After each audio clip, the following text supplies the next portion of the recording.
আজকে আমরা আলোচনা করব যে এই যে দাদ, হাজা, চুলকানি এই ব্যাপারগুলোকে নিয়ে। এই যে জিনিসগুলো হয় আমাদের প্রতিনিয়ত আমাদের ফেস করতে হয়। মানে এমন কোনো ব্যক্তি নেই যার জীবনে একবার দাদ হয়নি বা হাজা হয়নি বা চুলকানি হয়নি। চুলকানি তো প্রায়শই আমাদের হয়েই থাকে বিভিন্ন কারণে। তো এই দাঁত হাজা চুলকানির এদের ট্রিটমেন্ট কি আছে? ডাক্তারবাবুর কাছে না গিয়েও বাড়িতে কিভাবে আপনারা এই ট্রিটমেন্টটা করতে পারবেন? এবং তার জন্য প্রপার মেডিসিন কি ব্যবহার করা যেতে পারে? কারণ বাজারে আপনারা যদি ওভার দ্য কাউন্টার মেডিসিন কেনেন, কোনো একটা ফার্মাসিস্টের কাছে গিয়ে, কোনো একটা মেডিসিনের দোকানে গিয়ে, তাহলে কিন্তু আপনাকে তারা একরকম মেডিসিন দিয়ে দেবে। কিন্তু দেখা গেল যে আপনি পয়সাকে পয়সা খরচা করলেন কিন্তু আপনার কাজের কাজ কিছু হলো না। কারণ তারা যে খুব বেশি এটা ব্যাপারে অভিজ্ঞতা কিন্তু নয়। কারণ তারা সেল করছে। তাদের সবসময় মাথার মধ্যে চিন্তা হচ্ছে যে আমরা কিভাবে জিনিসটা সেল করব এবং প্রফিট করব। কিন্তু ব্যাপার হচ্ছে আপনাকে বুঝতে হবে যে দাঁত হাজা বা চুলকানির ক্ষেত্রে কোন আ মলমটা বা কোন ট্যাবলেটটা বা কোন ইনজেকশনটা সেটা বেটার হবে আপনার জন্য। তো আজকের এই ভিডিও এই সম্পর্কে। তো চলো শুরু করা যাক। তো এই দাঁত হাজা বা চুলকানি এগুলো কেন ঘটে?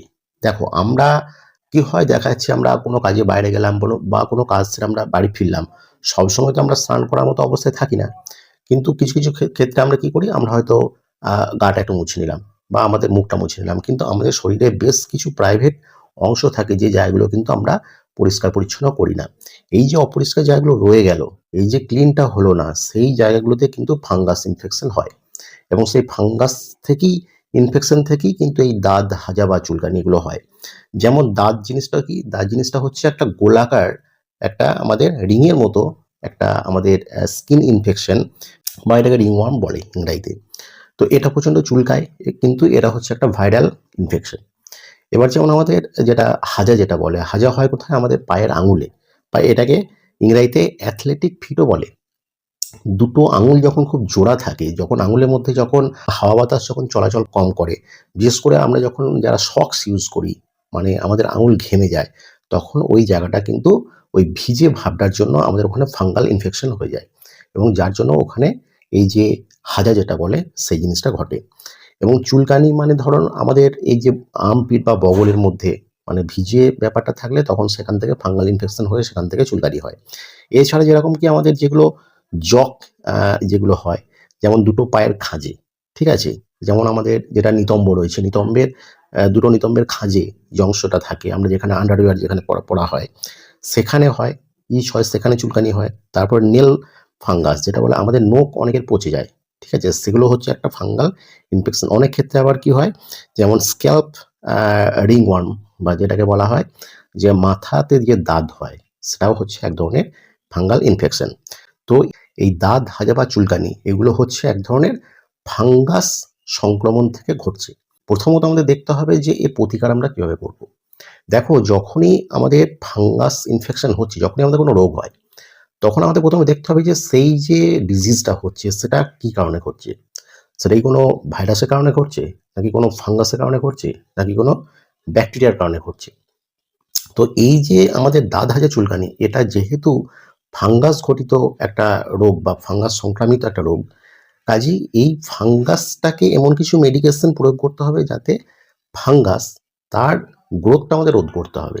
এবার এই ফাঙ্গাসের গ্রোথ রোধ করতে হলে এটা বিভিন্নভাবে করা যায়। প্রথমত হচ্ছে আমরা যে সেল মেমব্রেন, মানে ফাঙ্গাসের যে সেল মেমব্রেনটা রয়েছে, সেই সেল মেমব্রেনটাকে ডিস্টার্ব করে, মানে প্রপার মেডিকেশন প্রয়োগ করে সেল মেমব্রেনটাকে যদি আমরা ডিস্টার্ব করে দিতে পারি, তাহলে কিন্তু সেই ফাঙ্গাসের গ্রোথটা কমে যাবে বা সেই ফাঙ্গাসটা মারা যাবে। দ্বিতীয়ত আমরা কি করি, ফাঙ্গাসের যে সেল ওয়াল রয়েছে বা কোষ প্রাচীর রয়েছে, সেই কোষ প্রাচীরে আমরা বিশেষ ওষুধ প্রয়োগ করে কোষ প্রাচীরটাকে যদি আমরা ডিস্টার্ব করে দিতে পারি, তাহলে কিন্তু আমাদের এই ছত্রাক বা ফাঙ্গাস সেটা মারা পড়ে যাবে। তৃতীয়ত আমরা কিভাবে করতে পারি, তার ডিএনএ আরএনএ সিনথেসিস ইনহিবিটর, মানে ফাঙ্গাস তো বাড়ছে এবং তার মধ্যে তো ডিএনএ আরএনএ আছে, তার সিনথেসিসটাকে যদি আমরা বন্ধ করে দিতে পারি, তাহলে কিন্তু ছত্রাক মারা পড়ে যাবে, তার আর বংশবৃদ্ধি হবে না। Last of all, cell division inhibitor, মানে আমাদের একটা ফাঙ্গাস থেকে আর একটা ফাঙ্গাস কিভাবে হচ্ছে, সেল ডিভিশনের মাধ্যমে হচ্ছে, কোষ বিভাজনের মাধ্যমে হচ্ছে। কাজে কোষ বিভাজনটাকে যদি বন্ধ করে দেওয়া যায়, তাহলে কিন্তু সে ফাঙ্গাসটা আর বেশি বাড়তে পারবে না, যার ফলে কিন্তু আমাদের রোগটা নিরাময় হয়ে যাবে। এই যে চারটে ভাবে আমরা একটা ফাঙ্গাস বা ছত্রাককে তার বংশবৃদ্ধি রোধ করছি বা তাকে মারছি, এটার মধ্যে সবথেকে বেশি কার্যকরী হচ্ছে যে সেল মেমব্রেন ডিসরাপ্টর। মানে ১ম আমরা যেটা বললাম আরকি। তো যত আমাদের ম্যাক্সিমাম এই যে অ্যান্টিফাঙ্গাল যে ক্রিম বা যে ট্যাবলেট বা ইনজেকশন বা লোশন যেগুলো বেরিয়েছে, ম্যাক্সিমাম কিন্তু এই সেল মেমব্রেনকে ধ্বংস করার উদ্দেশ্যে কিন্তু তৈরি হয়েছে। তো এবার ১ম এ আমরা এই সেল মেমব্রেন এইটাকে ৩ টে ভাগে ভাগ করা যায়। মানে ৩ টে গ্রুপে ক্লাসিফাই করা যায়। ১ম হচ্ছে অ্যাজোল, তারপরে হচ্ছে পলিন এবং থার্ড হচ্ছে অ্যালাইলামিনস।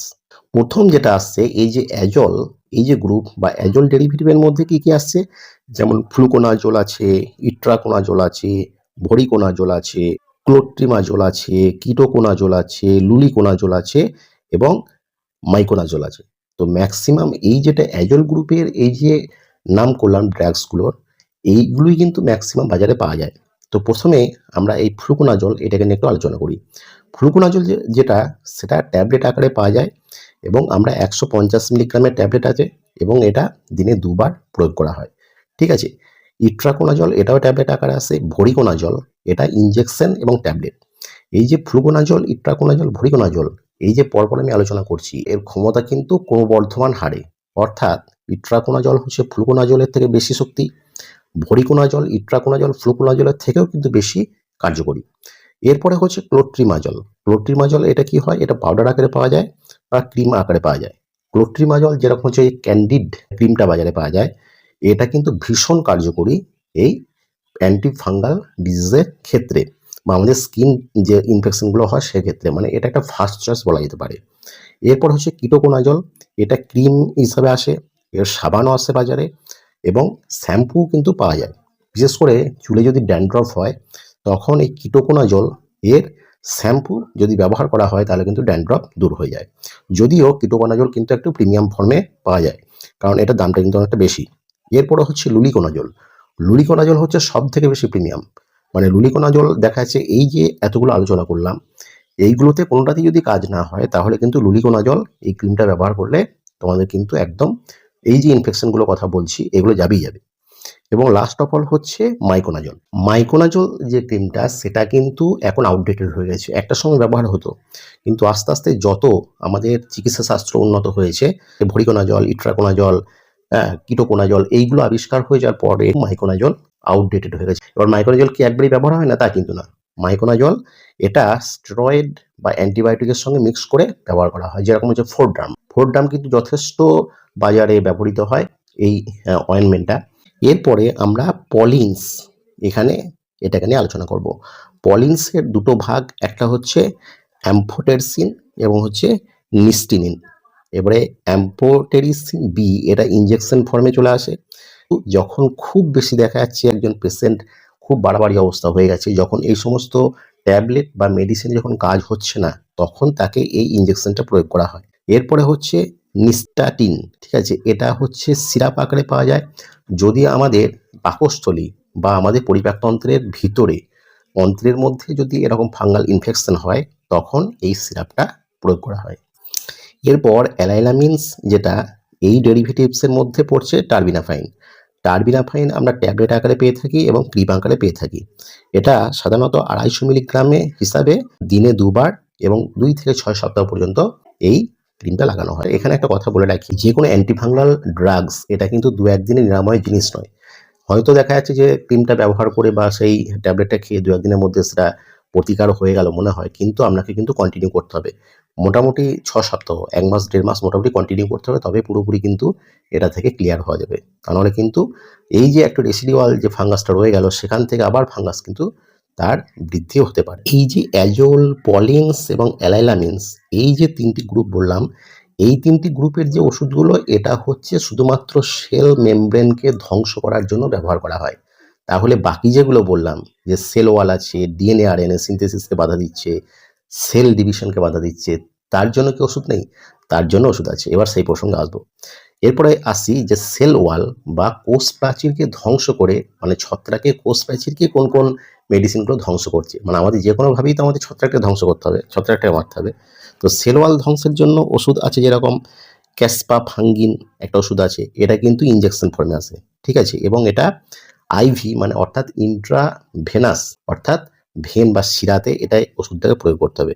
আর একটা হচ্ছে মাইকাফানজিন, এটাও হচ্ছে সেল ওয়াল ধ্বংস করে। এটা এসোফেগাস বা আমাদের এই যে খাদ্যনালী যেটা রয়েছে সেই খাদ্যনালীর মধ্যে যদি ছত্রাক ঘটিত ইনফেকশন হয় তখন এই মেডিসিনটা বা এই ইনজেকশনটা প্রয়োগ করা। এরপরে ডিএনএ আরএনএ কে ধ্বংস করে সিনথেসিসটাকে বাধা দিয়ে কিভাবে ছত্রাকের বংশবৃদ্ধি রোধ করা যাবে সেই মেডিসিনটা আমরা দেখবো। ফ্লুসিস্টোসিন, এটা একটা ট্যাবলেট ফর্মে আসে, 25 মিলিগ্রামের ট্যাবলেট পার কেজি বডি ওয়েটে, কিউআইডি মানে দিনে 4 বার এটাকে প্রয়োগ করা হয়। সবার শেষে এই সেল ডিভিশন ইনহিবিটার, অর্থাৎ সেল ডিভিশন বা কোষ বিভাজনটাকে যদি বন্ধ করে দেওয়া হয় তাহলে তো ছত্রাকের বংশবৃদ্ধি ঘটবে না।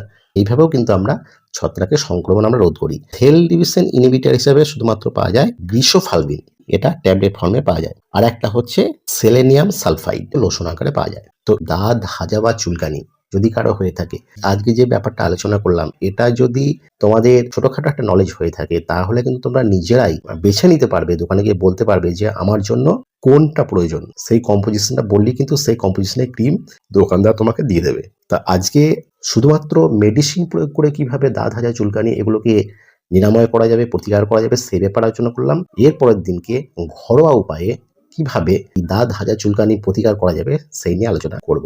তো আজকের মতো ভিডিও এখানেই শেষ করছি। যদি ভিডিওটা ভালো লেগে থাকে তাহলে অবশ্যই একটা লাইক দিও, এবং যদি মনে হয় ভিডিওটা দেখে তোমার কোনো উপকার হয়েছে তাহলে অবশ্যই চ্যানেলটাকে সাবস্ক্রাইব করে দিও। দেখা হচ্ছে পরের ভিডিওতে।